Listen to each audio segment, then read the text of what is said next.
दोस्तों नमस्कार। हम अभी तक इसी पे पड़े हुए हैं कि केंद्र सरकार केंद्रीय कर्मचारी और पेंशन भोगियों का 18 महीने का जो बकाया डीए का एरियर है वो कब देगी भी कि नहीं देगी।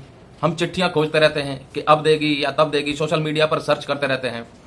हम लोग फंसे हुए हैं 7वें वेतन आयोग की सिफारिशों के अनुसार जो केंद्रीय कर्मचारियों का हक है, यानी कि महंगाई भत्ता और महंगाई राहत, एक नहीं दो नहीं पूरे 18 महीने का सरकार ने रोक रखा है। लेकिन पिछले वीडियो के ऊपर जो कमेंट आए उसमें एक नई चीज सामने आई कि अभी तक 5th पे कमीशन का भी 16% का डीए का बकाया बाकी है।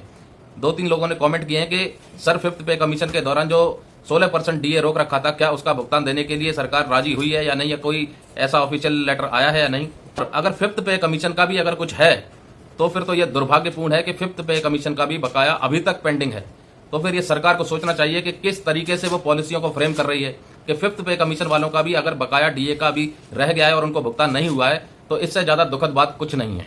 दूसरी तरफ न्यूज एजेंसियां ये छापती हैं कि देश की आर्थिक स्थिति मजबूत है, देश की वृद्धि दर मजबूत है, देश नई ऊंचाइयों पर जा रहा है। आज भी मैं जब अखबार पढ़ रहा था तो एक खबर छपी है, हिंदुस्तान अखबार ने छापी है, भारत की वृद्धि दर सबसे टिकाऊ है। भारत की वृद्धि दर सबसे टिकाऊ है। यह बहुत अच्छी बात है कि भारत की वृद्धि दर सबसे टिकाऊ है, भारत की आर्थिक स्थिति मजबूत है।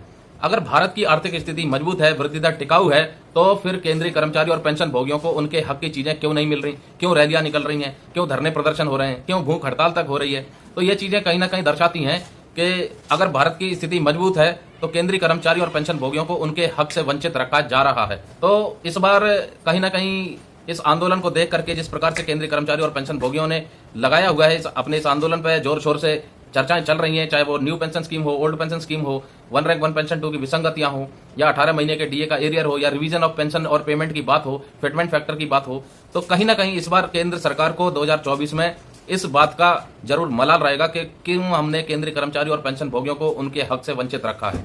क्योंकि जिस प्रकार से लोगों में ये बात फैल रही है कि इस सरकार में सबसे ज्यादा तकलीफ अगर हुई है तो वो कर्मचारी लेवल या फिर उनसे नीचे वाले लेवल को ही हुई है।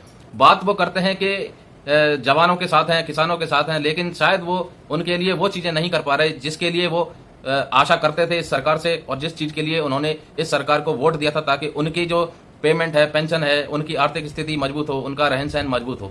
तो शायद कहीं ना कहीं मैं ये मान सकता हूं कि जिस तरीके से ये आंदोलन बढ़ते जा रहे हैं, रोष उत्पन्न हो रहा है और केंद्रीय कर्मचारी पेंशन भोगी लगातार ये मांग उठा रहे हैं और सरकार उसको पूरा नहीं कर रही है, तो कहीं ना कहीं केंद्र सरकार को 2024 में इसका परिणाम देखने को जरूर मिलेगा। तो दोस्तों ये जस्ट एक चर्चा थी, आपसे कैसी लगी कमेंट करके जरूर बताइएगा। और हिंदुस्तान अखबार की ये जो खबर है, भारत की वृद्धि दर सबसे टिकाऊ, इसके ऊपर आपका क्या कहना है जरूर कमेंट कीजिएगा। जय हिंद, जय भारत।